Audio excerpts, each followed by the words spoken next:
بعد 10 سنوات من إصدار التقرير الذي كشف خريطة الطريق التي اعتمدتها السلطة البحرينية وقتها وتأسيسها لمنظمة تنفيذية خارج نطاق الشرعية للعمل على السيطرة على مفاتيح السلطة والسلطة.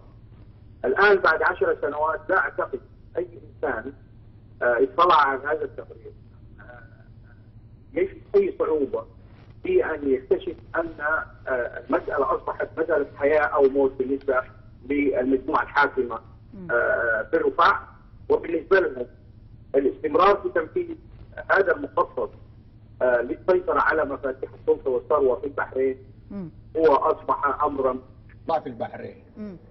إن محاولات طرح تصورات للحوار أصبحت هي جزء من اللعبة لكسب الوقت ومحاولة شق صف الوحدة الوطنية وشغلها بقضايا جانبية. ليس هنالك أي أرضية للحوار، وقد طرحت أنا منذ 4 سنوات أن الأحداث على الأرض تجاوزت تماما أي منطق للحوار، وطرحت أن التفاوض هو الآن الشكل المهم والضروري بين أطراف الصراع، السلطة والحركة الشعبية. وأقصد بأن هنالك فرق كبير بين الحوار والتفاوض، لأن الحوار هو مفتوح، ليس هنالك أجندة، ليس هنالك برنامج زمني، صحيح. ليس هنالك لجنة مستقلة تعمل على إدارة هذا التفاوض. التفاوض مهم وضروري لأنه يضع الأجندة التي سوف يتم الاتفاق حولها لترتيب أوضاع البحرين في بس بنهاية الأمر دكتور صلاح البندر، النظام البحريني، الملك البحريني رأس النظام يريد التخلص من الشيعة بكل صراحة. أي نعم، هذا واضح.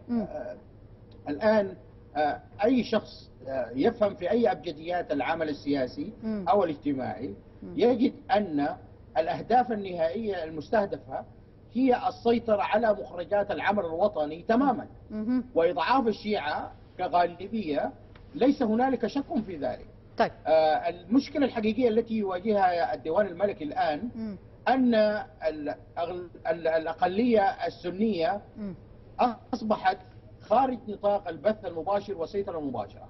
لذلك يعمل الديوان الملكي من وقت إلى آخر إلى محاولة استفزاز والتخويف وإرهاب المجموعات السنية في البلاد من أن هنالك محاولات مستمرة من إيران ومخططات مدعومة من حزب الله ومن إيران وغيرها للسيطرة على إيران، وبالتالي تصدير المشكلة من ما يحدث داخل البحرين إلى محاولة تحويلها إلى قضية أخرى من قضايا. طيب، بس بالنسبة لنقطة شماعة التدخل الخارجي هي نقطة جد مهمة، وواضح أنه لديك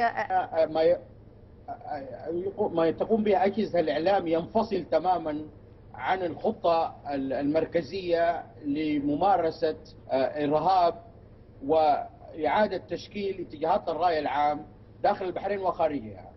جزء من هذه الرسائل موجهة إلى رفع حرارة الشارع السني الذي أصبح بعيدا تماما عن كل محاولات السلطة، ومن وقت إلى آخر تحاول هذه الرسائل الإعلامية إثارة الخوف والتوجس وسط الطائفة السنية الكريمة التي شعرت مرة تلو المرة بأنها مجرد أداة من أدوات النظام للسيطرة على مفاتيح السلطة والثروة.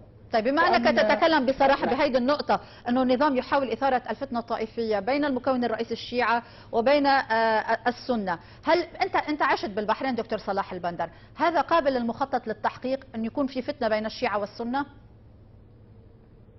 يا أختي الكريمة، هذه المحاولات ليست جديدة، واللحمة الوطنية ومحاولات ضرب النسيج الاجتماعي مستمرة لسنوات طويلة، وأخذت أشكال حادة في بعض المنعرجات، وتم استيراد بعض الأساليب من الدول المجاورة للعمل في هذا الاتجاه. من الدول المجاورة مثل من يعني دكتور الدول المجاورة من تقصد؟ أنا أقصد ما يحصل في السعودية ومحاولات عدد كبير من المجنسين السوريين والعراقيين الذين يعملون بأجهزة الإعلام البحريني ومحاولتهم استيراد أساليب عمل لشق الوحدة الوطنية ولعب الكارت الطائفي لرفع درجة التحشيد والمواجهة على المجتمع.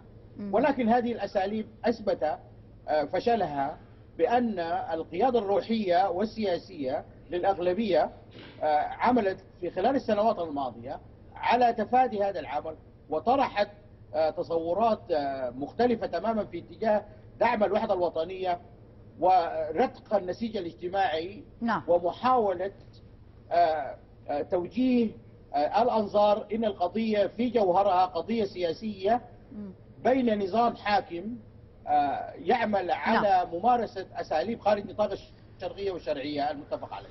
دكتور صلاح البندر، يعني التصعيد الأمن الأخير وهذه الخطوات المتتالية المفي بين يعني فاصل أو زمني كانت بأوامر سعودية تحديدا لحسم الوضع في البحرين؟ قطعا على طول الخط يجب أن نفهم أن تحريك ما يحدث في البحرين يتم بالتنسيق الكامل وبالتوجيهات المباشرة من السلطات السعودية.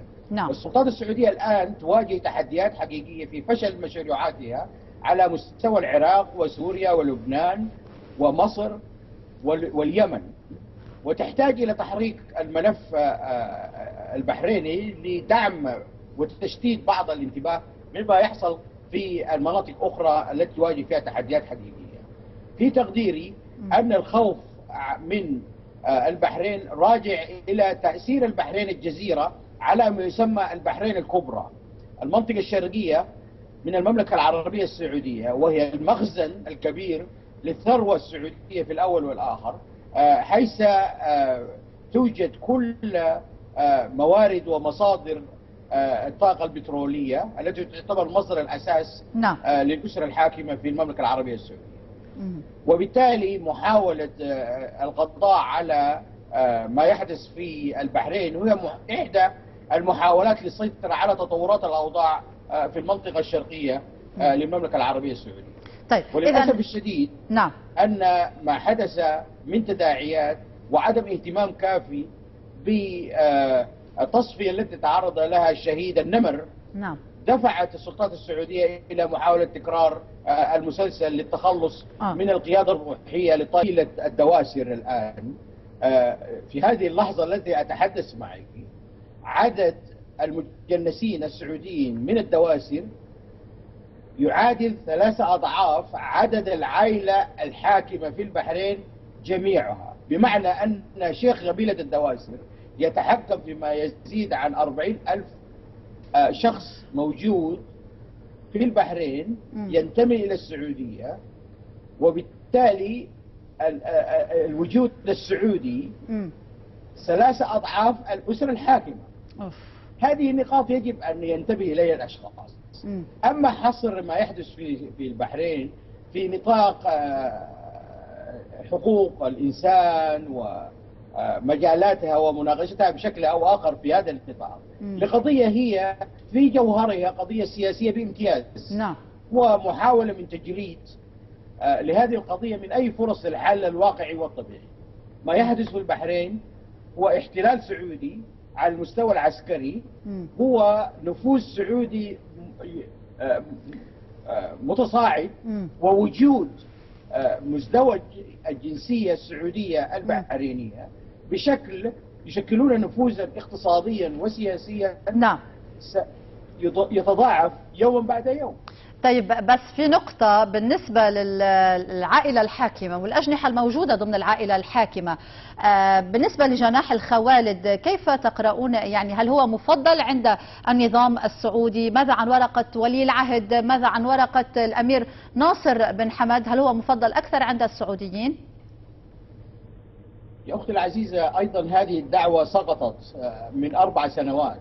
الحديث على أن هنالك أجنحة متشددة وهنالك حمائم وهنالك صقور وهنالك، هذه أيضا محاولة لتضليل الشارع السياسي في البحرين من التحديات الحقيقية. نحن نتحدث عن نظام يملك مصادر ومفاتح السلطة والثروة ويحتكرها تماما، ويعمل على تنفيذ مخطط تفصيلي مدعوم بخطة استراتيجية وبكوادر وبتمويل سخي لتغيير طبيعة البحرين لونا وطعما ورائحة. هذا المخطط مستمر في خلال ال10 سنوات الماضية وبصورة حسيسة، ولكل صاحب ضمير أن يرجع إلى ما ذكر في ذلك التقرير الذي يتكون من عشرات الصفحات وعشرات التفاصيل وعشرات الحقائق. طيب في كل يوم أنا أرجع إلى هذا التقرير أتساءل هل يقرأ الناس ما كتب